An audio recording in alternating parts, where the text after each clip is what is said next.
Halo sahabatku, cerita Momo. Apa kabar kalian hari ini? Semoga kalian selalu sehat dan semangat ya. Siap-siap, karena kali ini Momo akan mengajak kalian masuk ke dalam sebuah kisah yang akan menguji emosi dan membuat hati kalian ikut bergejolak. Kisah tentang Safira, seorang istri yang selama ini dipandang sebelah mata dan diremehkan oleh suaminya sendiri. Kalian akan menyaksikan dengan mata kepala sendiri, bagaimana gundik suaminya berlagak sombong memamerkan tas mewah sambil melontarkan kalimat menusuk. Suamimu beli ini untukku karena aku jauh lebih berharga daripada dirimu. Namun, gundik angku itu tidak tahu bahwa seluruh kemewahan suaminya itu hanyalah numpang hidup dari kekayaan Safira. Ketika kesabaran telah habis, Safira hanya tersenyum dan segera melakukan tindakan hukum. Apa yang terjadi ketika ATM suaminya diblokir dan gugatan cerai dilayangkan? Sebelum kita mulai, yuk dukung terus channel Cerita Momo. Jangan lupa untuk like video ini, subscribe channel ini, dan nyalakan lonceng notifikasi agar kalian tidak ketinggalan cerita seru lainnya. Dan sekarang, Momo mau tahu nih, siapa saja yang sudah siap? Komen di bawah ya. Tulis nama, asal kota, dan ketik hadir. Ayo kita mulai.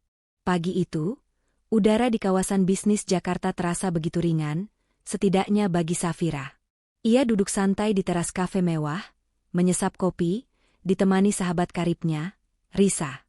Di usia awal 30-an, Safira memancarkan aura ketenangan seorang wanita yang memegang kendali penuh atas hidupnya. Pakaiannya simpel namun elegan, mencerminkan selera yang mahal tanpa perlu logo mencolok. Ia adalah pemilik rahasia dari jaringan properti dan beberapa aset bernilai fantastis, yang selama ini dikelola secara senyap oleh tangan kanannya, Pak Hadi, demi menjaga privasi dan menghindari konflik kepentingan yang tidak perlu, terutama dengan suaminya, Faisal. Faisal tahu istrinya cukup berada, tetapi tidak pernah menyentuh kedalaman sejati kekayaan Safira. Faisal sendiri, di mata publik dan bahkan Bu Ratna, ibunya, adalah pengusaha yang sukses. Padahal, ia hanyalah salah satu direktur di perusahaan yang sesungguhnya dimiliki oleh Safira, dengan gaji yang cukup, tetapi semua fasilitas hidup mewahnya, mulai dari mobil, rumah, hingga kartu kredit platinum, sepenuhnya dibiayai oleh rekening rahasia Safira. Safira dan Risa tengah asyik membahas rencana pengembangan bisnis baru ketika tiba-tiba sebuah siluet mencolok mendekat. Wanita itu, yang tak lain adalah Laura, berjalan menghampiri meja mereka. Laura adalah wanita yang memiliki ambisi setinggi langit dan kepercayaan diri yang meluap-luap, terutama jika didukung oleh benda-benda mahal. Hari itu, ia tampak bersinar dalam balutan busana desainer dan, yang paling menyita perhatian, sebuah tas tangan mewah edisi terbatas yang baru saja rilis. Safira segera mengenali wanita itu, Laura, gundik suaminya yang tidak tahu malu. Laura berhenti tepat di samping meja Safira, tatapannya penuh kemenangan, seolah kafe itu adalah panggung tunggalnya. Ia dengan sengaja meletakkan tas mewahnya di atas meja di antara cangkir kopi Safira dan Risa. Risa mendengus kesal, tetapi Safira hanya mempertahankan senyum tipisnya. Ia tahu drama ini akan terjadi, dan Safira sudah menyiapkan hati untuk menyambut sandiwara yang menyebalkan ini. Oh, hai, Safira. Kebetulan sekali kita bertemu di sini. Sapa Laura, nadanya dibuat-buat ramah tetapi terselip nada superioritas yang tajam. Ia mengusap tasnya dengan gestur penuh kepemilikan. Aku baru saja dari butik. Mas Faisal bersikeras membelikan ini untukku sebagai hadiah kejutan. Katanya, ini sangat cocok denganku, mencerminkan selera dan kelas baruku. Risa hampir saja menyemburkan kopi, tetapi Safira dengan cepat menggenggam tangan sahabatnya, memberi isyarat agar tetap tenang. Safira menatap Laura dengan pandangan yang sulit diartikan, ada sedikit rasa iba, tetapi lebih banyak kebosanan. Laura, yang gagal memancing reaksi emosi yang dramatis dari Safira, memutuskan untuk langsung menusuk. Ia mendekatkan wajahnya sedikit ke Safira, memastikan kata-katanya terdengar jelas dan menyakitkan. Suamimu beli ini untukku karena aku jauh lebih berharga daripada dirimu. Dia bilang, aku yang membuatnya bersemangat dan merasa seperti pria sejati. Kamu tahu, seseorang yang bisa menghargai selera mahalnya. Laura tersenyum lebar, senyum yang seharusnya membuat Safira hancur. Namun, yang terjadi justru sebaliknya. Senyum Safira melebar, menjadi senyum yang tenang, elegan, dan dingin, sebuah senyum yang sama sekali tidak dipahami oleh Laura. Di balik senyum itu, Safira tengah menghitung. Ia menghitung berapa digit angka yang harus dikeluarkan dari rekeningnya, yang mana rekening itu atas nama Safira, untuk membiayai tas mewah yang kini dipamerkan di depan wajahnya. Faisal telah menghabiskan uang Safira untuk membeli hadiah bagi Laura, gundiknya. Ironi itu begitu tebal hingga hampir bisa Safira rasakan. "Ah, begitu ya?" sahut Safira lembut, suaranya tenang dan terkontrol. "Itu bagus sekali, Laura. Saya senang mendengar Mas Faisal begitu royal pada orang yang menurutnya pantas." Safira mengambil serbet, mengelap remah-remah kue di samping tas Laura, seolah tas itu hanyalah benda biasa yang mengganggu pandangannya. "Semoga kamu menikmati tas barumu, karena budget untuk hal-hal yang tidak penting memang harus segera dihabiskan. Kalau tidak, bisa jadi mubazir, kan?" Jawaban Safira yang terlalu santai membuat Laura bingung dan kesal. Laura mengharapkan air mata, teriakan, atau setidaknya raut wajah cemburu. Namun, yang ia dapatkan hanyalah tatapan datar yang meremehkan. Merasa misinya gagal, Laura berdiri tegak, berusaha menutupi kekesalannya dengan berpose anggun. "Tentu saja, Safira. Sampai jumpa di lain kesempatan. Oh ya, sampaikan salamku pada Bu Ratna, ibu mertuamu yang baik hati." Laura menekankan kata, "ibu mertuamu," seolah itu adalah mahkota yang dicuri dari Safira. Begitu Laura melangkah pergi dengan langkah penuh percaya diri, Risa langsung merangkul Safira. "Kau gila? Kenapa kau begitu tenang? Gadis itu memamerkan tas dari uang suamimu, hadiah dari hasil pengkhianatan di depan matamu." Safira menggeleng pelan, senyumnya kini menghilang, digantikan oleh sorot mata tajam yang penuh perhitungan. "Justru itu, Riz. Dia bilang Faisal membelikannya. Tapi dia tidak tahu, Faisal bahkan tidak mampu membeli kaos kaki tanpa uangku. Tas itu, entah dia sadar atau tidak, dibeli menggunakan kartu kredit tambahan yang terhubung langsung ke rekening pribadiku. Rekening yang aku pisahkan dan khusus aku pakai untuk membiayai gaya hidup mewah Faisal." Risa terperangah. "Maksudmu, kau yang membayar tas gundik itu?" "Tepat," ujar Safira. "Faisal selalu bangga dengan statusnya sebagai pengusaha sukses. Padahal dia hanya direktur dengan gaji biasa di perusahaan holding yang aku dirikan dengan Pak Hadi 5 tahun lalu, jauh sebelum kami menikah. Dia numpang kekayaan dan status sosial dariku. Dia pikir aku tidak tahu. Dia pikir dia pandai menyembunyikan Laura. Tapi aku tahu segalanya.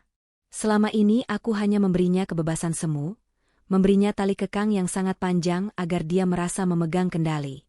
Tapi hari ini, dia melewati batas. Dia membiarkan Laura datang dan meremehkanku dengan uangku sendiri." Risa menyadari betapa rumitnya permainan yang dimainkan Safira. "Jadi, apa rencanamu? Gugatan cerai?" "Gugatan cerai hanya formalitas," balas Safira sambil mengeluarkan ponselnya. Ia membuka aplikasi mobile banking dan beberapa dokumen digital. "Aku tidak hanya akan menceraikannya. Aku akan mengambil kembali segalanya. Dia sudah memilih. Dia menganggap Laura jauh lebih berharga dariku? Baik. Biar dia hidup dengan wanita, berharga, itu tanpa fasilitas, tanpa aset, tanpa nama besar, dan tanpa uangku sepeser pun." Safira kemudian mengirim pesan singkat pada Pak Hadi, sang pengacara kepercayaan. Pesan itu berisi satu instruksi tegas dan final. "Laksanakan rencana pembersihan total sekarang. Mulai dengan blokir semua akses dana dan kartu kredit atas nama Faisal." Bagi Safira, momen pamer Laura bukanlah penghinaan, melainkan sinyal start untuk sebuah pembalasan yang bersih, efisien, dan mematikan. Permainan yang sesungguhnya baru saja dimulai, dan Safira adalah bandar yang memegang semua kartu as. Ia tahu, dalam waktu singkat, wajah angkuh Laura akan digantikan oleh kepanikan, dan kesombongan Faisal akan berubah menjadi kepucatan total. "Aku hanya tersenyum, tanpa dia tahu kalau suamiku numpang kekayaan padaku," bisik Safira pada Risa, senyum dingin kembali tersungging di bibirnya. Saatnya membersihkan aset dan membersihkan hidup. Safira berdiri, ia memiliki pekerjaan yang jauh lebih penting daripada berlama-lama memikirkan tas mewah murahan berbayar utang. Safira dan Risa meninggalkan kafe. Walaupun Safira tampak tenang, Langkah kakinya kini membawa bobot tekad yang jauh lebih berat. Sepanjang perjalanan pulang, pikiran Safira melayang kembali ke masa lalu, ke awal pernikahannya dengan Faisal 3 tahun lalu. Saat itu, Faisal adalah seorang manajer muda di sebuah bank investasi, sebuah posisi yang menjanjikan, tetapi gajinya jelas tidak sepadan dengan gaya hidup mewah yang ia idam-idamkan dan tunjukkan di hadapan Bu Ratna, ibunya, serta kolega-koleganya. Safira, di sisi lain, berasal dari keluarga lama yang kaya raya, mewarisi jaringan bisnis dan aset yang tersembunyi.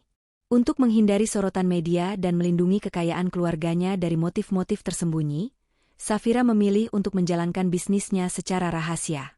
Saat Faisal melamarnya, Safira sudah mencium gelagat bahwa Faisal tertarik pada statusnya, bukan dirinya seutuhnya. Namun, ada sedikit perasaan tulus yang Safira yakini ada pada Faisal kala itu.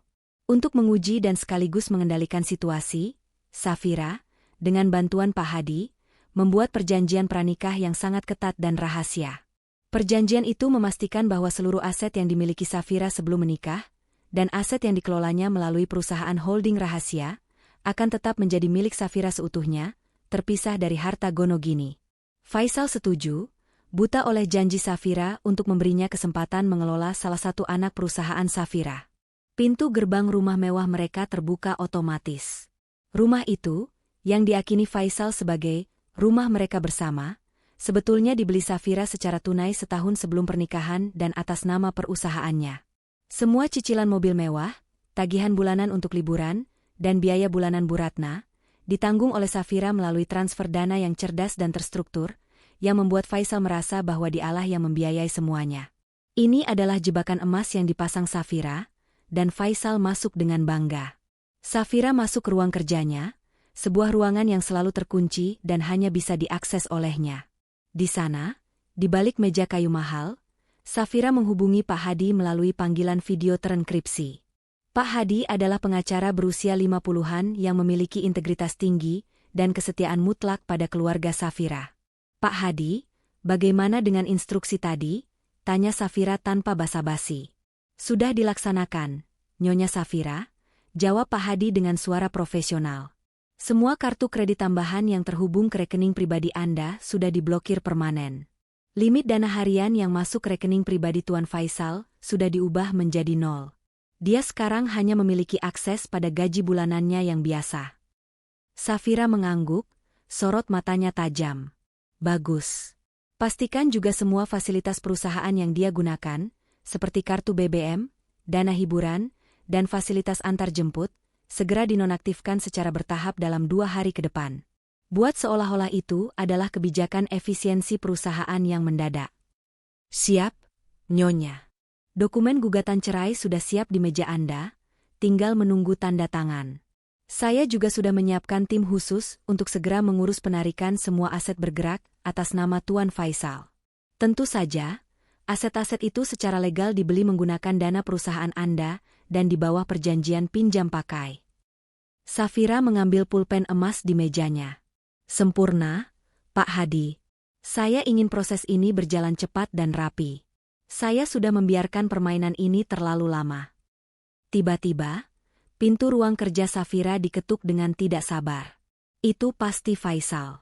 Safira memberi isyarat kepada Pak Hadi bahwa ia akan menelepon kembali dan menutup sambungan. Faisal masuk tanpa menunggu izin, raut wajahnya sudah berubah. Wajah yang tadi pagi terlihat tenang dan bersemangat, kini dipenuhi oleh kebingungan dan sedikit kemarahan. Ia mengibaskan ponselnya ke udara. Safira, ada apa ini? Kartu kreditku tiba-tiba diblokir.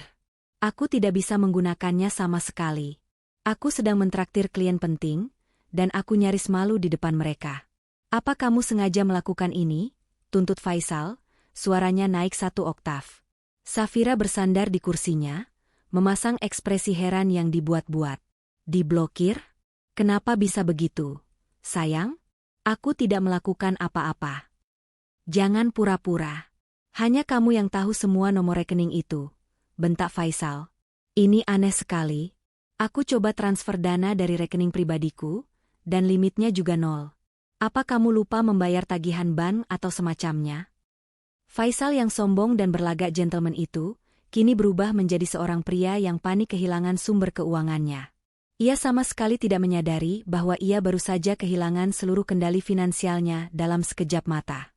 Safira bangkit perlahan, berjalan mendekati Faisal. Aku tidak lupa membayar apapun, sayang. Justru aku baru saja membereskan beberapa tagihan yang sangat besar. Safira mengambil surat gugatan cerai dari mejanya dan meletakkannya di tangan Faisal yang gemetar. Faisal menatap dokumen itu dengan bingung, lalu membaca judul di halaman depannya, Gugatan Perceraian. Darahnya seolah berhenti mengalir. Apa-apaan ini, Safira? Ini lelucon, kan? Suaranya kini lebih pelan, sedikit takut. Apakah wajahku terlihat sedang bercanda, Faisal? Tanya Safira dingin. Kita bercerai. Sudah cukup. Aku lelah dengan sandiwara ini. Sandiwara apa? Kenapa mendadak begini? Apakah ini karena Laura? Aku bisa jelaskan, Safira. Dia itu hanya iseng, hanya rekan bisnis. Faisal mencoba meraih tangan Safira, tetapi Safira menepisnya. Jangan sebut nama dia. Dan jangan coba-coba membohongiku lagi, kata Safira, nada suaranya memancarkan otoritas yang belum pernah Faisal dengar sebelumnya. Aku tahu semuanya, Faisal. Aku tahu persis. Dan kalau kamu mau tahu kenapa kartu kreditmu diblokir dan kenapa transfer dana ke rekeningmu dihentikan, itu karena uang itu semua adalah milikku. Bukan uangmu. Tidak pernah uangmu. Wajah Faisal berubah warna, antara kaget, marah, dan takut. Apa maksudmu? Apa yang kau katakan? Dengarkan aku baik-baik, Faisal, ujar Safira, kini berdiri tegak di depan suaminya. Perusahaan tempat kamu bekerja, rumah ini, mobil mewahmu, kartu kredit platinum yang kamu pamerkan, semuanya dibiayai dan dimiliki secara sah oleh perusahaanku. Kamu selama ini hanya numpang kekayaan dan status. Aku tahu kamu selingkuh. Aku tahu kamu membawa Laura keliling dunia dengan uangku, dan aku tahu kamu bahkan membayar tas mewahnya hari ini menggunakan dana operasionalku. Faisal tersentak mundur, tak mampu berkata-kata. Semua kesombongan yang ia kumpulkan selama 3 tahun hancur berkeping-keping. Dan sebagai informasi tambahan, lanjut Safira, mengeluarkan dokumen perjanjian pranikah dari MEP. Perjanjian ini kamu tanda tangani, yang memisahkan semua asetku dari kepemilikanmu. Jadi, kamu tidak punya hak atas apapun. Bahkan, gaji yang selama ini kamu terima berasal dari rekening perusahaan yang aku pegang.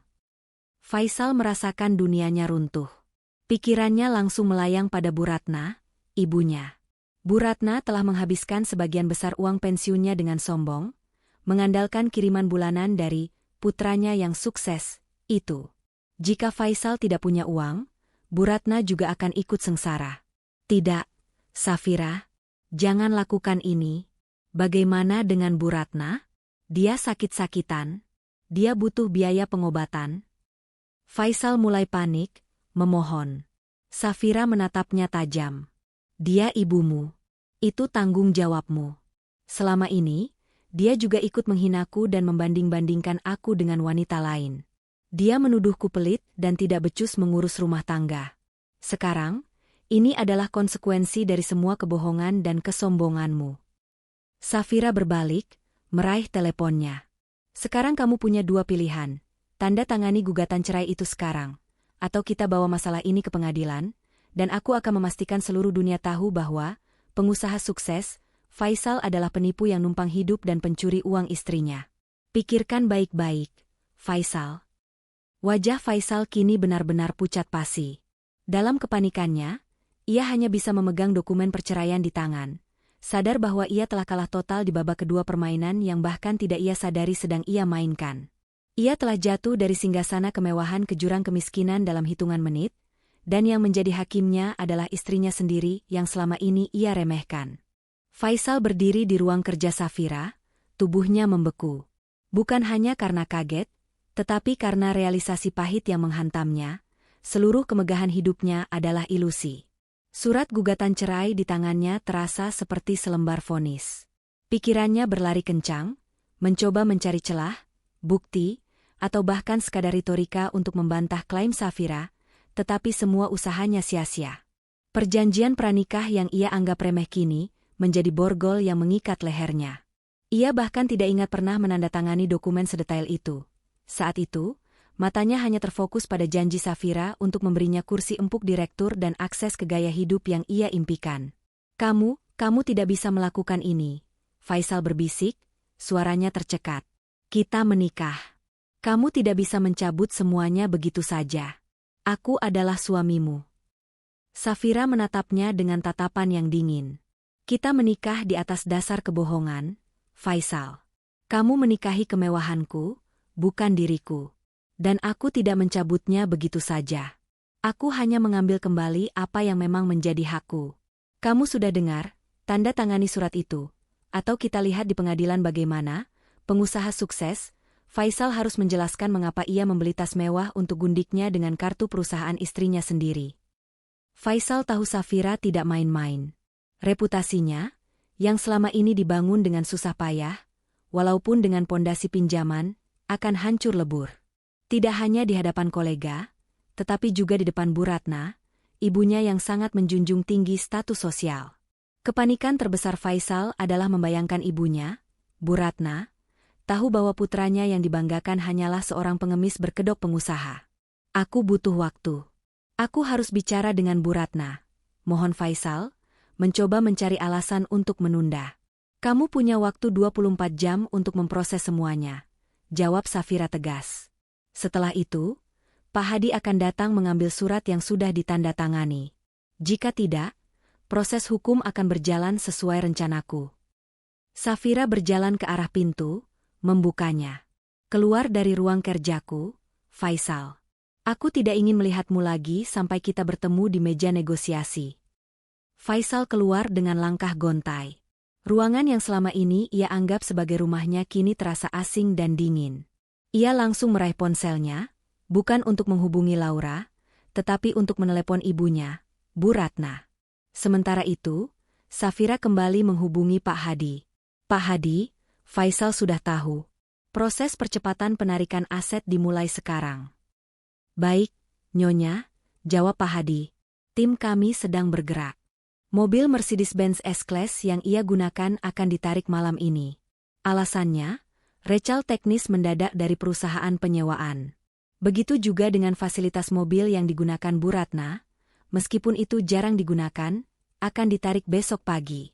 Itu semua ada di bawah perjanjian pinjam pakai perusahaan Anda. Sempurna. Dan untuk rekening Bank Bu Ratna, segera lakukan pemblokiran transfer dana secara total. Pastikan semua notifikasi transfer bulanannya muncul sebagai gagal atau ditahan karena audit internal mendadak. Instruksi Safira. Ia tahu ini kejam pada Bu Ratna. Tetapi Bu Ratna adalah arsitek dari banyak penghinaan verbal yang Safira terima selama ini. Bu Ratna pantas merasakan konsekuensi finansial dari kesombongan putranya. Di sisi lain kota, Faisal tiba di apartemennya yang kecil, yang ia pertahankan sejak sebelum menikah, untuk keperluan perselingkuhan, tentu saja. Ia menelepon Bu Ratna, yang langsung mengangkat telepon dengan nada manja. Faisal, ibu baru saja menelepon butik langganan. Ibu dengar Safira memblokir kartu kreditmu? Ada apa? Nak, jangan khawatir, ibu bilang ke mereka untuk tetap mencatat pembelian ibu di rekeningmu. Jangan sampai mereka pikir kita ini orang miskin, celoteh Bu Ratna. Mendengar ini, Faisal hanya bisa menghela napas berat. Bu, dengarkan Faisal baik-baik. Ada masalah besar. Faisal menjelaskan dengan terburu-buru, mencoba meminimalkan kesalahannya dan menyalahkan sepenuhnya kepada Safira. Ia bercerita tentang gugatan cerai dan, yang paling menghancurkan, tentang kenyataan bahwa seluruh kekayaan mereka, rumah, mobil, dan bahkan uang kiriman bulanan untuk Bu Ratna, semuanya adalah milik Safira. Apa? Kamu bercanda, Faisal? Itu tidak mungkin. Anak ibu adalah pengusaha sukses. Safira itu hanya wanita biasa yang sok kaya. Itu pasti rencana jahatnya untuk menguasai hartamu, teriak Bu Ratna dari seberang telepon. Selama ini, Bu Ratna selalu yakin Faisal yang membiayai segalanya, karena Faisal lah yang mengiriminya uang dan kartu kredit. Tidak, Bu, ini kenyataan. Faisal lihat sendiri dokumennya. Bahkan mobil yang ibu pakai itu milik perusahaan Safira. Kita dalam masalah besar, Bu. Kalau Faisal ceraikan dia, kita tidak dapat apa-apa. Kita harus membujuknya agar dia membatalkan gugatan itu. Malam itu, panik dan ketakutan menyelimuti Faisal. Tidak lama setelah panggilan telepon itu berakhir, saat ia berada di dalam apartemennya, dua orang pria berjas rapi, staf dari perusahaan penyewaan mobil yang dikelola Pak Hadi, datang dan dengan sopan namun tegas menarik mobil mewahnya. Faisal mencoba berdebat, tetapi mereka menunjukkan surat kuasa penarikan yang sah atas nama perusahaan Safira. Faisal merasa malu dan marah, ia hanya bisa melihat mobil mewahnya, yang selama ini menjadi simbol statusnya, dibawa pergi di malam hari. Keesokan harinya, kepanikan mencapai klimaks ketika Bu Ratna menelepon Faisal lagi. Suaranya dipenuhi amarah dan keputusasaan. Faisal, kiriman uang dari kamu yang biasa masuk hari ini, gagal. Ibu sudah coba cek di ATM bank. Tertulis, dana ditahan. Apa-apaan ini? Ibu harus membayar resep obat bulanan dan tagihan tukang kebun, Faisal. Itu Safira, Bu. Dia benar-benar melakukannya. Dia memblokir semuanya. Dia jahat, Bu. Dia ingin kita hidup miskin. Seru Faisal, suaranya sudah seperti orang putus asa. Kamu harus cepat temui dia. Minta maaf. Cium kakinya kalau perlu. Kita tidak boleh jatuh miskin. Ibu tidak bisa hidup tanpa uang. Cepat Faisal, cepat. Kalau tidak, ibu akan datang ke rumah itu dan melabraknya sendiri. Ancam Bu Ratna. Faisal tahu ia tidak bisa membiarkan Bu Ratna datang. Bu Ratna yang arogan pasti akan membuat situasi semakin buruk. Di tengah keputusasaannya, Faisal mengirimkan pesan kepada Safira. Pesan panjang yang penuh dengan permohonan maaf palsu, janji-janji kosong, dan sumpah serapah tentang betapa ia mencintai Safira, bukan hartanya.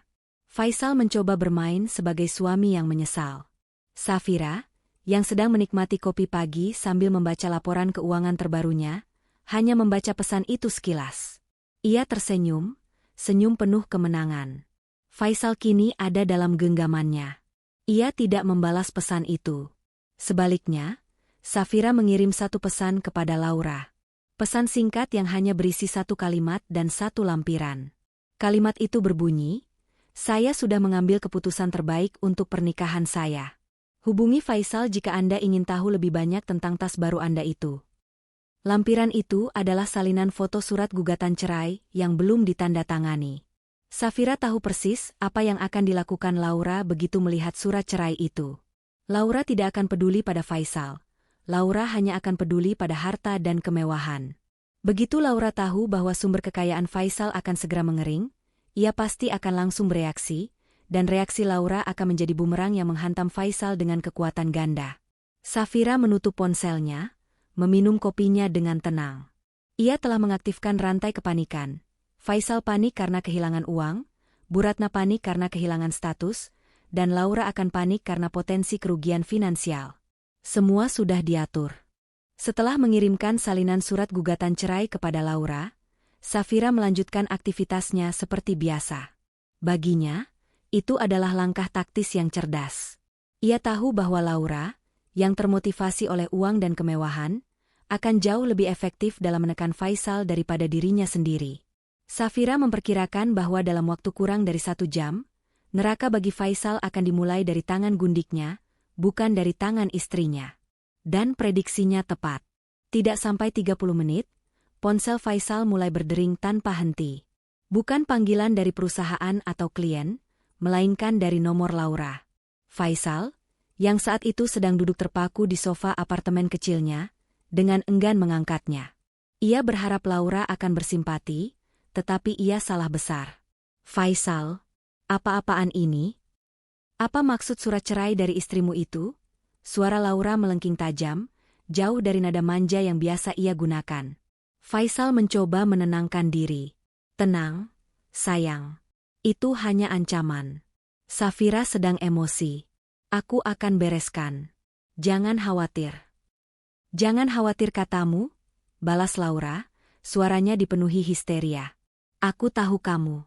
Kalau itu hanya emosi, kenapa kartu kreditku tiba-tiba tidak bisa dipakai? Aku baru saja mau membayar tagihan butik untuk tas baruku, dan tiba-tiba ditolak. Katakan padaku, Faisal, apa yang sebenarnya terjadi dengan uangmu? Jangan bilang semua kekayaanmu itu bohong. Laura, yang selama ini mengira Faisal adalah pria kaya raya, kini merasakan hawa dingin kerugian.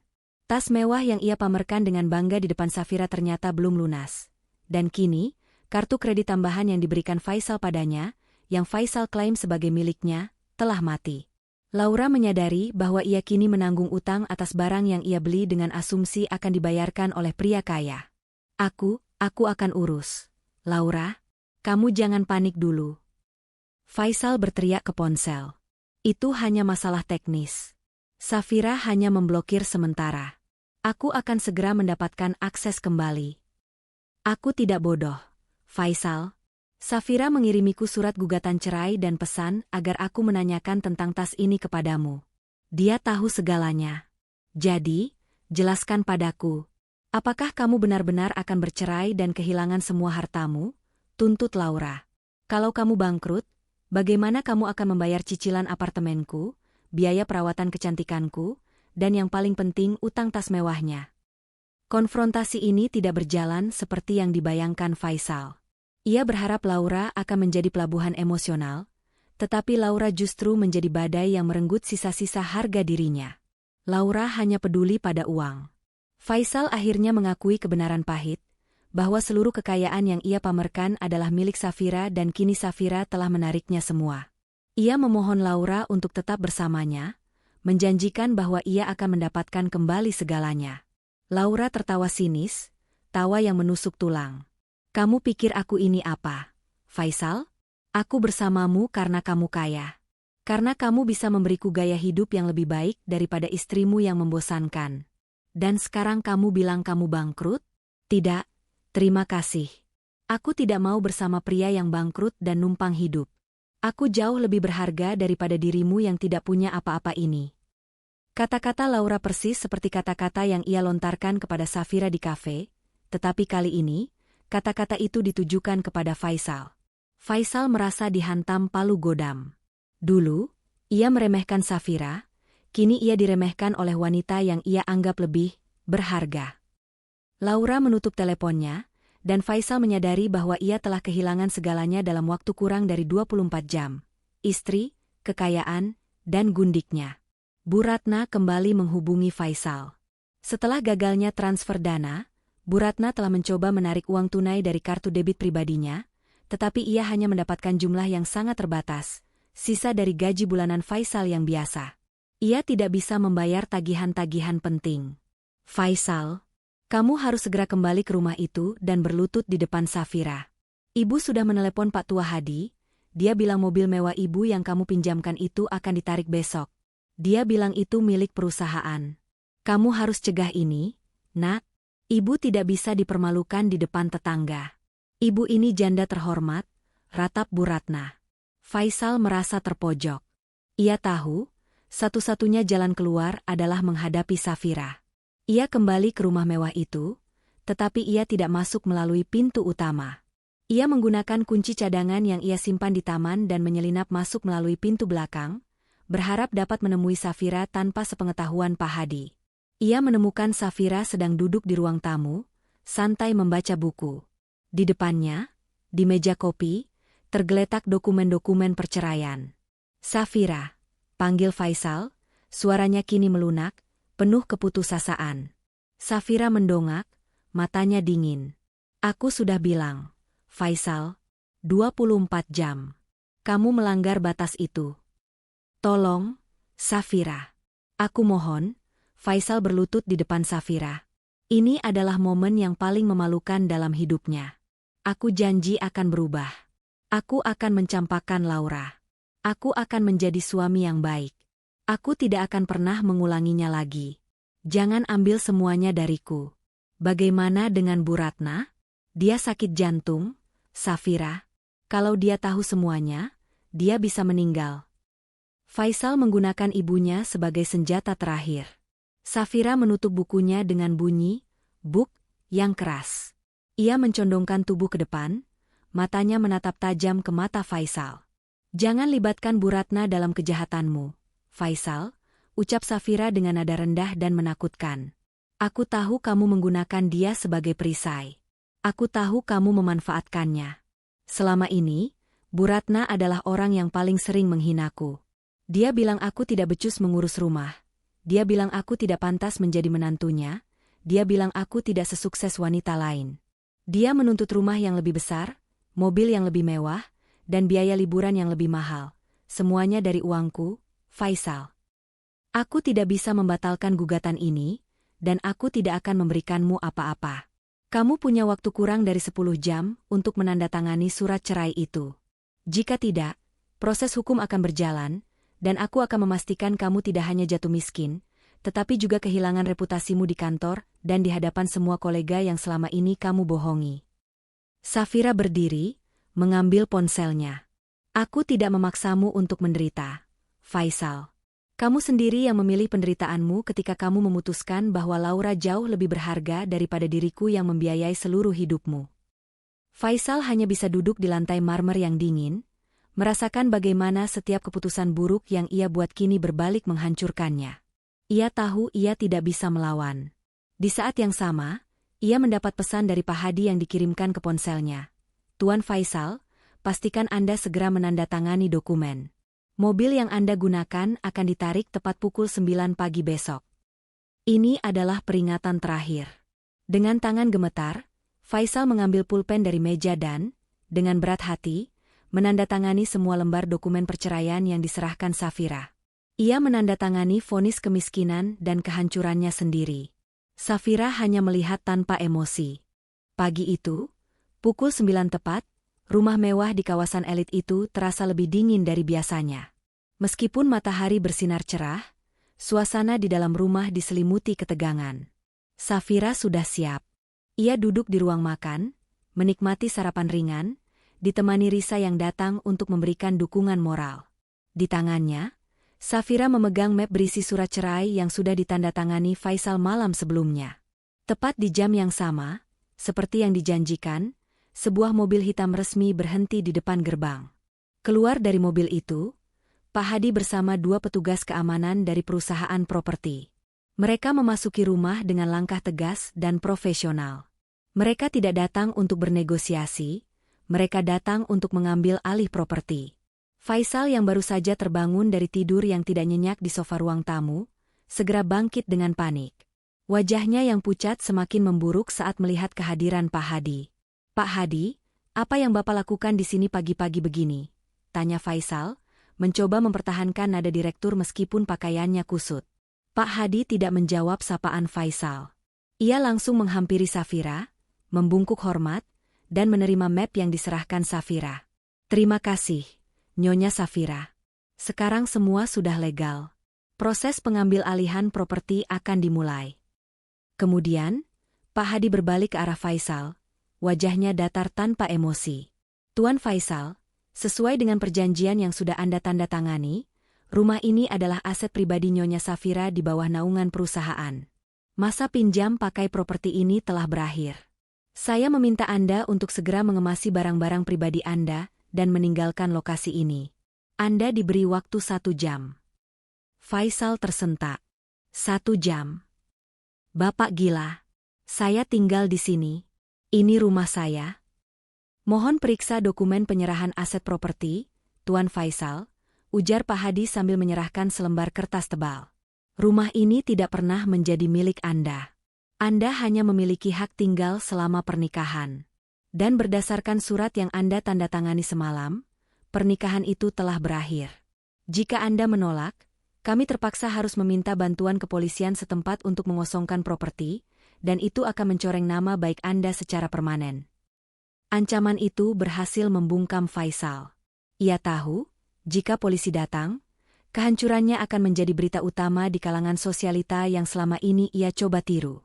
Ia menatap Safira, memohon belas kasihan, tetapi Safira hanya membalasnya dengan tatapan kosong. Saat kekacauan itu terjadi, bel rumah berdering keras. Itu adalah Bu Ratna. Bu Ratna masuk tanpa diundang. Wajahnya memerah karena amarah dan kelelahan. Semalam, ia tidak bisa tidur karena khawatir mobil mewah yang biasa ia gunakan untuk pamer kemana-mana akan ditarik. Ditambah lagi, pagi ini transfer dana bulanannya benar-benar gagal total. Faisal, apa-apaan ini? Kenapa Pak Hadi ada di sini? Safira, jelaskan pada ibu. Kenapa kiriman uang dari Faisal gagal total? Bu Ratna menyerbu Safira, mengabaikan Pak Hadi yang berdiri tegap di sampingnya. Safira menatap mertuanya.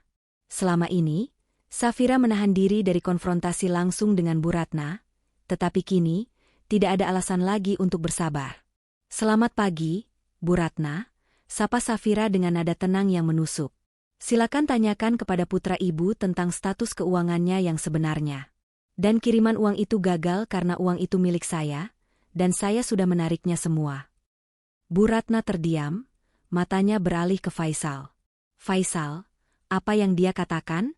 Faisal, jangan bilang kamu berbohong pada ibu selama ini. Faisal yang sudah hancur mental, hanya bisa menunduk. Maaf, Bu. Safira benar. Semua milik dia. Mobil, rumah, uang semua bukan milikku. Bu Ratna merasakan lututnya lemas. Simbol status yang ia banggakan selama bertahun-tahun, yang ia gunakan untuk meremehkan orang lain, termasuk Safira, hanyalah kebohongan. Kemarahan Bu Ratna berubah menjadi keputusasaan yang menjijikkan. Ia kemudian beralih kembali ke Safira. Safira, tolong nak, ibu mohon. Jangan usir kami. Ibu minta maaf, ibu janji tidak akan membandingkan kamu lagi dengan wanita lain. Ibu janji akan menerima kamu. Ibu butuh rumah ini, nak. Ibu tidak punya tempat lain. Bu Ratna kini berlutut, tindakan yang sangat kontras dengan arogansinya selama ini. Safira tidak tergerak. Ia berdiri dan menatap Bu Ratna yang kini terisak-isak di lantai marmer mahalnya. Jika ibu benar-benar menerima saya, ibu tidak akan pernah menuntut saya untuk membiayai gaya hidup mewah yang tidak mampu dibayar oleh putra ibu. Dan ibu tidak akan pernah membiarkan putra ibu berselingkuh dengan uang saya. Ini bukan tentang memaafkan, Bu Ratna. Ini tentang konsekuensi. Rumah ini milik saya. Dan kalian berdua harus pergi sekarang. Pak Hadi kemudian memberi isyarat kepada petugas keamanan. Tolong awasi mereka saat mengemasi barang pribadi. Pastikan tidak ada aset properti yang ikut terbawa. Faisal, yang sudah menerima kekalahannya, mulai mengemasi beberapa pakaian di tas ransel kecil. Bu Ratna masih mencoba memohon dan meronta, tetapi semua sia-sia. Dalam 1 jam, di bawah tatapan dingin Safira dan pengawasan ketat Pak Hadi, Faisal dan Bu Ratna diusir dari rumah mewah yang selama ini menjadi lambang kekuasaan palsu mereka. Di luar gerbang, Faisal hanya bisa berdiri kaku di pinggir jalan. Mobil mewahnya sudah ditarik. Ia dan ibunya kini harus menunggu taksi, 2 sosok yang tampak menyedihkan di depan rumah yang dulunya mereka klaim sebagai milik mereka.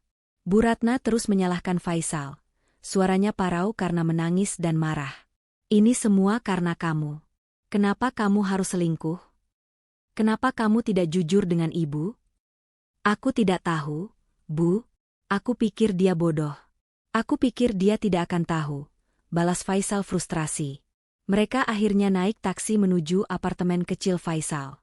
Safira, dari jendela atas, melihat taksi itu melaju pergi. Pengusiran itu terasa sebagai penutup tirai untuk babak panjang penghinaan dan kepalsuan. Risa memeluk Safira. Kau berhasil, Safira. Kau sudah merdeka. Belum, Riz, jawab Safira, matanya masih menatap ke kejauhan. Pembersihan total baru saja selesai di sini.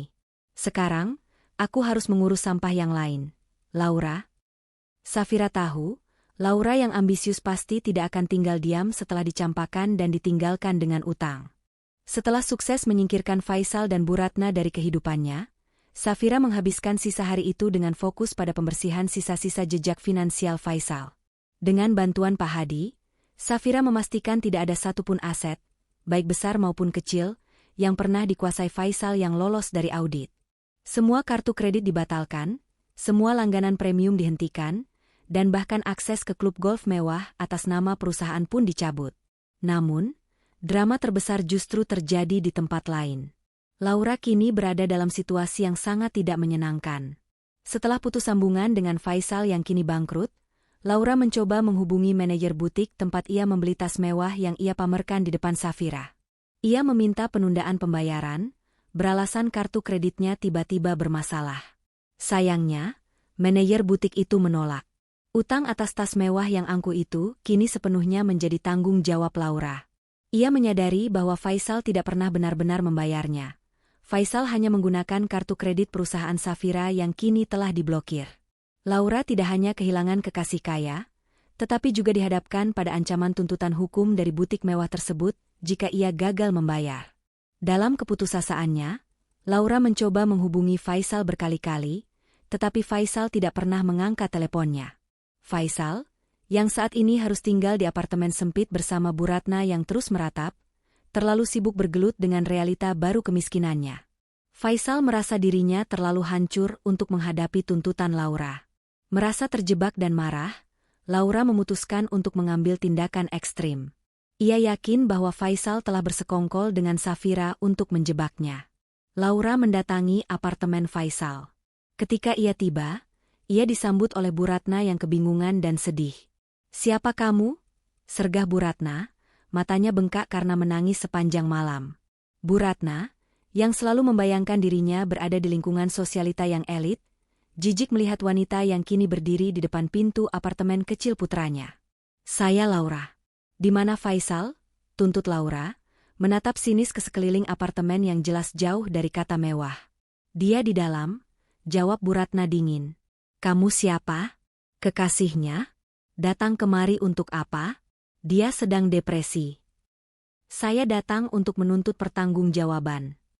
Laura menerobos masuk, menemukan Faisal terbaring lemas di sofa. "Faisal, berdiri. Kamu harus bayar utangku." "Utang apa? Aku tidak punya uang lagi, Laura." Faisal berteriak, bangkit dari sofa. "Tanyalah pada istrimu yang gila itu. Dia yang mengambil semuanya." Laura mendekat, tatapannya penuh kebencian. "Aku tidak peduli dengan istrimu. Kamu yang berjanji akan membelikan tas itu. Kamu yang membuatku mempermalukan diriku di depan Safira. Sekarang, aku dituntut butik karena utang yang harusnya kamu bayar. Aku tahu kamu punya uang tersembunyi. Kamu harus membayarku sekarang juga." Faisal tertawa sinis. "Uang tersembunyi? Laura, aku bahkan tidak punya uang untuk membeli kopi. Aku diusir dari rumahku sendiri. Ibuku dan aku sekarang hidup di neraka karena Safira. Dan kamu masih menuntut tas murahan itu?" Pertengkaran mereka memuncak. Bu Ratna menyaksikan semua itu dengan ngeri. Ia menyadari bahwa Laura bukan wanita berkelas yang ia bayangkan, melainkan hanya wanita mata duitan yang haus kemewahan. Bu Ratna semakin menyesal karena selama ini ia lebih membela wanita seperti Laura daripada Safira. Di saat yang sama, Safira sedang bertemu dengan Pak Hadi dan tim hukumnya di kantor pusat perusahaan. Safira tidak hanya menceraikan Faisal, ia juga memastikan bahwa Laura tidak akan lolos begitu saja. "Pak Hadi, saya ingin Anda segera mengajukan gugatan balik atas nama perusahaan," instruksi Safira. "Gugat Laura atas tuduhan pencemaran nama baik, penyalahgunaan fasilitas perusahaan, dan penipuan."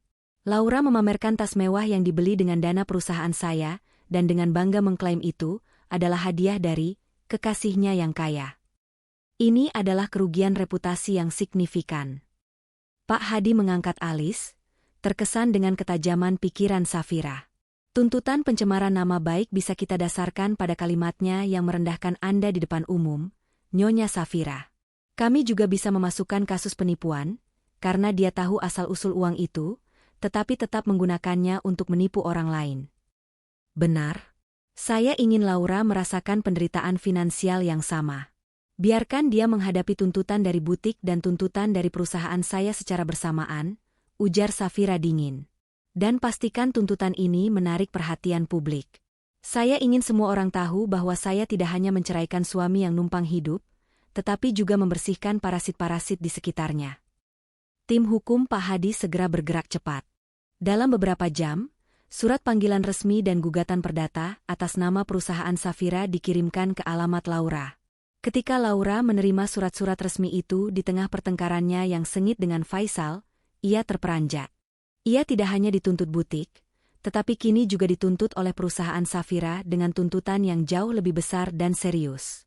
Ia menyadari bahwa Safira tidak hanya diam. Safira sedang melancarkan serangan balasan yang terstruktur dan mematikan. Lihat ini, Faisal, istrimu gila. Dia menuntutku, teriak Laura, melemparkan surat-surat itu ke wajah Faisal. Faisal membacanya, dan rasa takutnya semakin besar. Safira benar-benar ingin menghancurkan kita semua. Dia tidak akan berhenti sampai kita hancur lebur. Faisal kembali ke titik nol, panik. Ia tahu satu-satunya cara untuk menghentikan Safira adalah dengan mencoba bernegosiasi lagi. Namun, ia tidak tahu bagaimana. Ia kini sendirian, tanpa uang, tanpa reputasi, dan dikelilingi oleh ibunya yang mencela dan gundiknya yang menuntut. Safira di kantornya, menerima laporan dari Pak Hadi bahwa surat tuntutan sudah sampai di tangan Laura. Ia tersenyum, bukan senyum kepuasan yang kejam, melainkan senyum keadilan. Safira telah memulai pembersihan total, sebuah pembersihan dari kepalsuan, pengkhianatan, dan kesombongan yang mengelilinginya. Ia telah mengembalikan martabatnya, satu persatu, dengan kecerdasan dan kekuatan finansial yang tidak pernah mereka bayangkan. Setelah mengajukan gugatan balik terhadap Laura, Safira dan Pak Hadi memasuki fase berikutnya dari rencana pembersihan total, mengamankan reputasi dan menguasai narasi publik. Safira menyadari bahwa perpisahan dengan Faisal, terutama setelah pengusiran dramatis dari rumah mewah mereka, pasti akan menjadi gosip panas di kalangan sosialita dan dunia bisnis. Daripada membiarkan Faisal dan Bu Ratna menyebarkan kebohongan, Safira memutuskan untuk memotong jalur gosip itu dengan fakta yang menghancurkan. Pagi itu, Safira mengadakan konferensi pers mendadak yang sangat tertutup. Konferensi ini hanya mengundang beberapa jurnalis bisnis terkemuka dan reporter ekonomi yang selama ini memiliki hubungan baik dengan perusahaan Pak Hadi, perusahaan yang selama ini menjadi perisai rahasia bagi kekayaan Safira. Safira sendiri tidak tampil. Justru Pak Hadi yang mengambil panggung utama. Dengan gaya bicaranya yang tenang namun berwibawa, Pak Hadi memulai konferensi pers. Ia tidak hanya mengumumkan pemisahan dan perceraian antara kliennya, Safira, dengan Faisal, tetapi juga membuat pengungkapan yang menggemparkan. Hari ini, saya, Pak Hadi, sebagai pengacara dan CEO sementara dari PT Vastara Multi Asset, sebuah perusahaan holding di balik beberapa properti strategis dan anak perusahaan di bidang teknologi dan investasi, mengumumkan bahwa Nyonya Safira secara resmi mengambil alih jabatan sebagai pemilik dan direktur utama perusahaan ini secara penuh, ujar Pak Hadi, sorot matanya tajam. Ruangan itu mendadak gaduh. Vastara Multi Asset adalah nama besar di balik layar yang selama ini hanya dikenal di kalangan investor kelas kakap. Pak Hadi melanjutkan, selama ini, Nyonya Safira memilih untuk menjalankan bisnisnya secara senyap demi menjaga privasi. Namun, sehubungan dengan proses hukum yang sedang berlangsung dan untuk menghindari penyebaran informasi yang keliru, Nyonya Safira merasa perlu mengklarifikasi bahwa seluruh aset, termasuk rumah yang ditinggali, fasilitas mobil, dan seluruh dana operasional yang selama ini digunakan oleh Tuan Faisal, sepenuhnya berasal dari aset Nyonya Safira, yang diurus melalui perusahaan kami. Tuan Faisal hanya memiliki peran sebagai karyawan dengan gaji reguler, bukan sebagai pemilik. Kemudian, Pak Hadi mengeluarkan dokumen-dokumen yang menunjukkan flowchart kepemilikan aset dan perjanjian pranikah yang ditandatangani Faisal. Perjanjian pranikah telah memisahkan seluruh aset Nyonya Safira dari kepemilikan Tuan Faisal. Ini membuktikan bahwa klaim Tuan Faisal selama ini, bahwa dialah pemilik kekayaan itu, adalah kebohongan belaka. Pengungkapan itu seperti bom atom yang dijatuhkan di dunia bisnis dan sosialita. Berita itu segera menyebar dengan cepat. Safira yang selama ini dianggap hanya sebagai istri rumah tangga yang kaya dari warisan, ternyata adalah konglomerat sejati yang memegang kendali atas aset bernilai miliaran. Faisal, yang selama ini berlagak sebagai direktur sukses, kini terungkap hanya sebagai karyawan pinjaman yang numpang hidup dan status. Di apartemen kecilnya, Faisal dan Bu Ratna sedang menonton berita di televisi usang. Wajah Faisal seketika memucat seperti mayat saat melihat Pak Hadi di layar kaca. Tidak mungkin.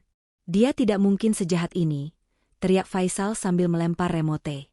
Dia mempermalukan aku di depan seluruh kota. Bu Ratna ambruk di sofa. Ya Tuhan, Faisal, jadi selama ini, Ibu Ibu menghina dia dengan uangnya sendiri? Ibu membanggakanmu yang ternyata hanyalah karyawan pinjaman? Bagaimana ibu akan bertemu dengan teman-teman ibu sekarang? Bu Ratna menangis histeris, bukan karena kehilangan rumah, tetapi karena hilangnya kehormatan palsu. Sementara itu, Laura juga menyaksikan berita yang sama. Ia berada di kafe murah, mencoba menenangkan diri setelah menerima surat tuntutan. Saat mendengar pengungkapan Pak Hadi, ia merasa mual. Ia baru menyadari betapa bodohnya ia. Ia bukan hanya selingkuh dengan pria yang salah, tetapi ia telah menghina konglomerat sejati di depan umum dengan memamerkan tas mewah yang kini menjadi utangnya. Laura segera mendapat kabar buruk tambahan. Tuntutan hukum dari butik mewah sudah diserahkan ke pengadilan, dan yang lebih buruk, tuntutan dari Vastara Multi Aset atas pencemaran nama baik telah menjadi sorotan media. Laura, yang selama ini membangun citra sebagai influencer gaya hidup mewah, kini dicap sebagai gundik penipu yang berutang oleh kolom gosip dan netizen. Di kantor lamanya, tempat Faisal masih bekerja secara resmi sebagai direktur berkat Pak Hadi yang menahan pemecatan agar proses perceraian berjalan lancar, semua orang membicarakannya. Tiba-tiba, ia tidak lagi dihormati. Tatapan rekan-rekannya penuh cibiran dan iba. Faisal menyadari bahwa ia tidak hanya kehilangan uang, tetapi juga seluruh pondasi eksistensinya. Ia adalah lelucon di kantornya sendiri. Safira kini muncul di media sosial dengan unggahan pertamanya setelah pengungkapan itu. Foto dirinya yang elegan di balik meja CEO, dengan caption yang ringkas namun menghantam, keadilan tidak hanya datang di ruang sidang, tetapi juga melalui kebenaran yang diungkapkan tepat pada waktunya. Dukungan publik terhadap Safira melonjak. Ia dipuji sebagai wanita cerdas yang tidak hanya sabar, tetapi juga lihai dalam berbisnis dan menjaga martabat. Sementara itu, Faisal dan Laura tenggelam dalam gelombang karma sosial. Mereka kini harus menghadapi dua front, kehancuran reputasi di mata publik dan ancaman keruntuhan finansial di meja pengadilan. Safira telah memenangkan perang opini, sebuah kemenangan yang jauh lebih manis daripada sekadar harta benda. Gelombang berita dari konferensi pers Pak Hadi menyebar seperti api, menghasilkan karma sosial instan bagi Faisal dan Laura. Tidak hanya di kalangan elit bisnis, tetapi juga di media massa dan platform media sosial, nama Safira dielu-elukan sebagai simbol kebangkitan wanita cerdas, sementara Faisal dicap sebagai parasit berdasi yang memalukan. Meme dan thread tentang pria yang numpang kekayaan istrinya viral, dengan wajah Faisal dan Laura menjadi bahan cemoohan. Di apartemen kecilnya, Faisal tidak bisa lagi keluar. Ia mengambil cuti panjang dari kantor, karena setiap kali ia muncul, ia disambut oleh tatapan sinis dan bisik-bisik yang tak tertahankan. Bu Ratna, ibunya, juga menolak meninggalkan apartemen. Bu Ratna, yang selalu membanggakan putranya dan status sosialnya, kini harus menghadapi kenyataan bahwa ia adalah objek gosip yang paling memalukan di antara teman-teman sosialitanya. Faisal, ibu tidak bisa hidup seperti ini, ratap Bu Ratna, menampar lengan putranya. Teman-teman ibu semuanya menertawakan. Mereka bilang kita pengemis yang diusir dari rumah sendiri. Kenapa kamu harus berbohong soal uangmu? Kenapa kamu harus selingkuh dengan wanita seperti Laura? Faisal, yang dulunya arogan dan penuh percaya diri, kini menjadi sosok yang rapuh. Ia berteriak frustrasi. Kenapa ibu tidak pernah mendukungku, Bu? Ibu yang selalu menuntut agar aku memiliki lebih banyak uang, mobil, dan rumah yang lebih mewah. Ibu yang selalu membandingkan Safira dengan wanita lain. Aku melakukan semua ini karena aku ingin membuat ibu bangga. Konflik antara ibu dan anak itu kini mencapai puncaknya. Semua kebohongan yang disembunyikan di bawah lapisan kemewahan palsu kini meledak menjadi penyesalan, saling menyalahkan, dan keputusasaan yang nyata.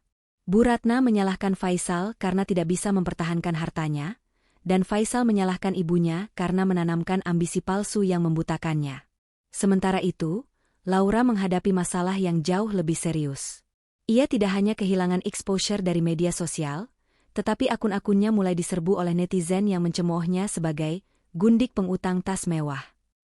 Ia kehilangan semua kontrak endorsement karena reputasinya hancur. Lebih parah lagi, ia harus menghadapi dua tuntutan hukum sekaligus. Satu dari butik mewah, dan yang lebih menakutkan, gugatan pencemaran nama baik dan penyalahgunaan aset dari PT Vastara Multi Aset milik Safira.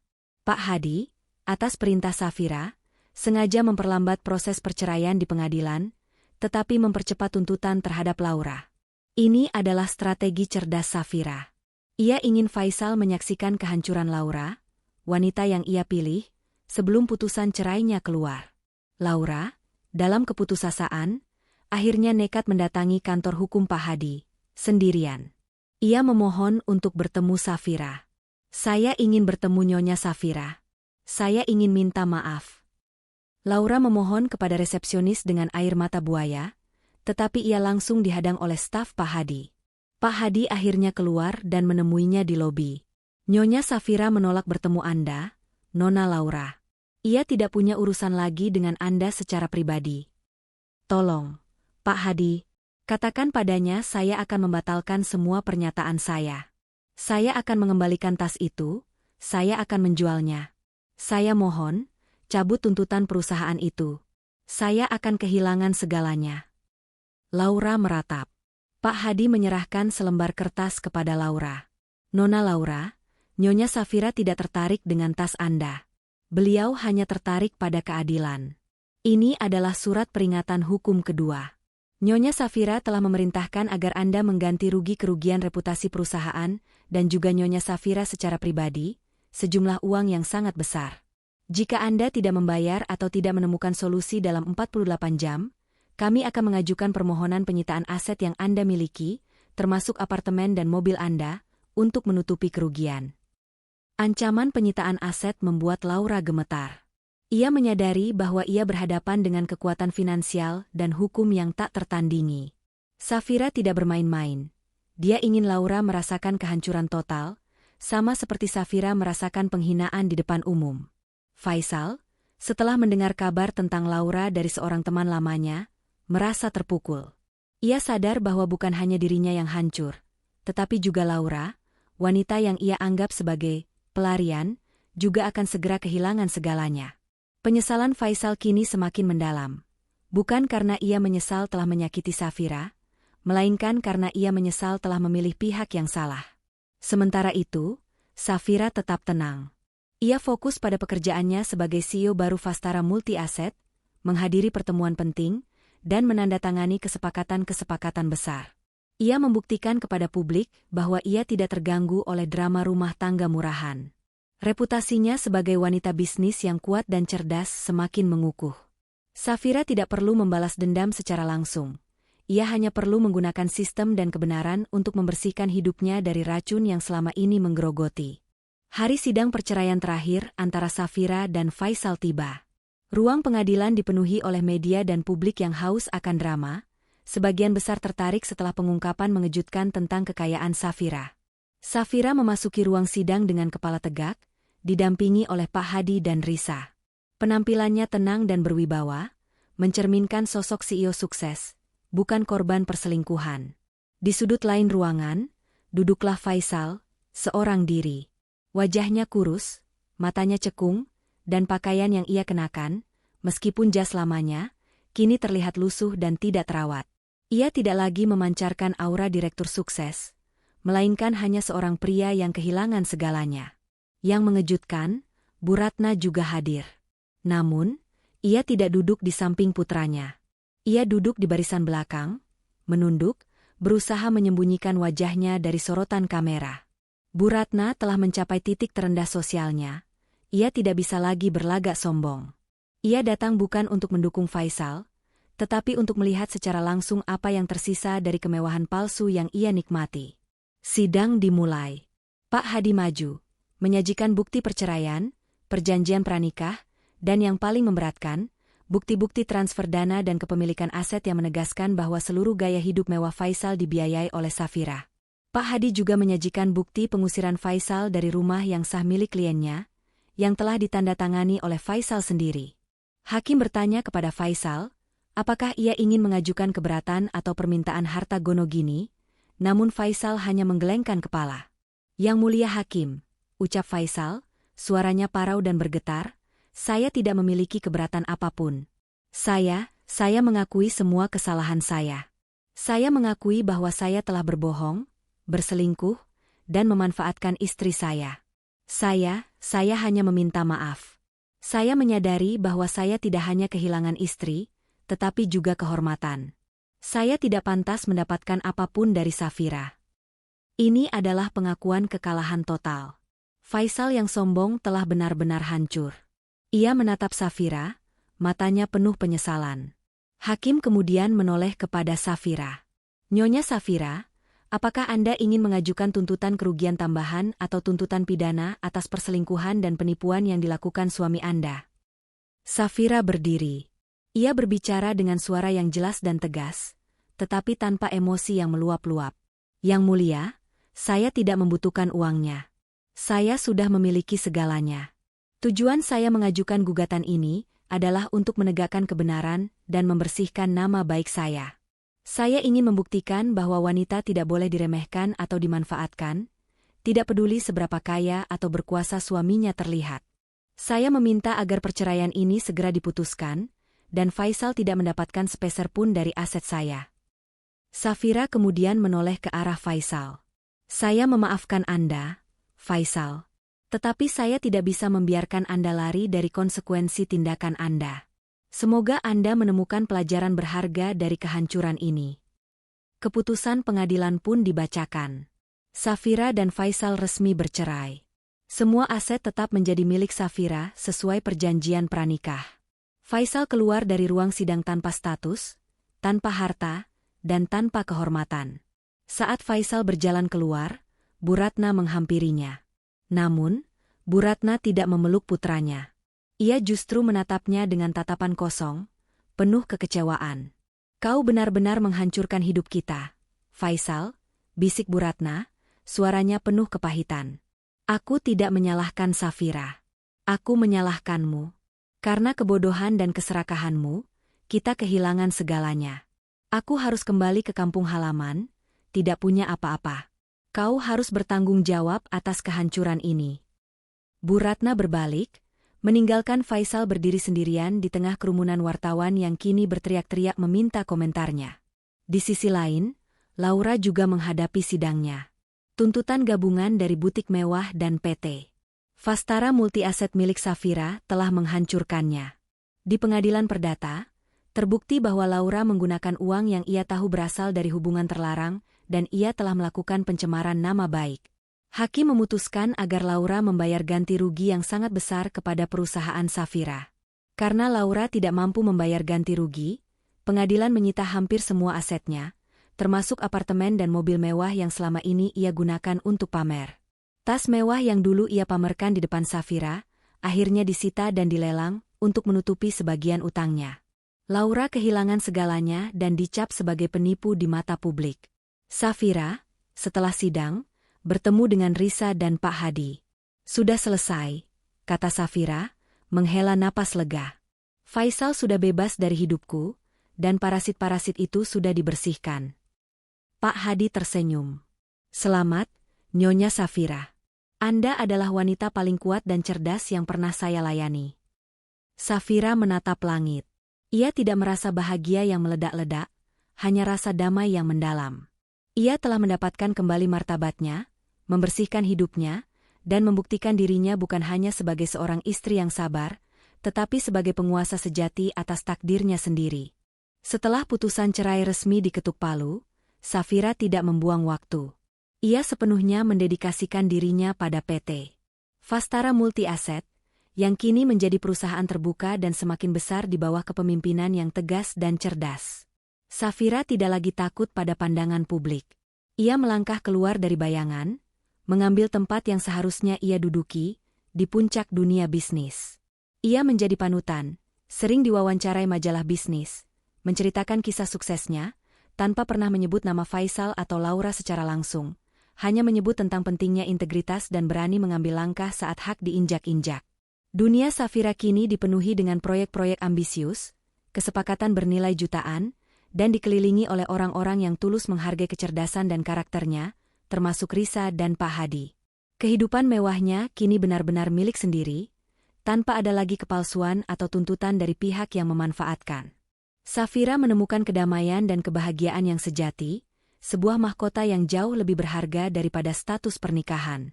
Di tempat lain,